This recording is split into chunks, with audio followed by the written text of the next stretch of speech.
So, ano ang pakiramdam na ikaw na si Mrs. Laurel ngayon? Sobrang kinikilig ako. Sobrang saya ko. Baka naman ikaw, pinagsisisihan mong pinakasalan mo ko, ha? Ano ka ba naman, May? Una pa lang kita nakita. Ikaw na talaga ang gusto kong pakasalan.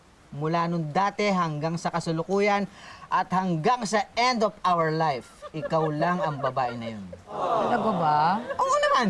Baka-sweet mo talaga, no? Kahit ganyan mo sinabi na para kang horror na ewan. Pero sa totoo lang, feeling ko magkaka-diabetes ako kasi yung sweet-sweet mo sa akin. May, kahit magka-diabetes ka pa at magkaroon ka ng athlete's foot sa dila, lagi kitang sasamahan pagtanda mo. Promise mo yan? Promise.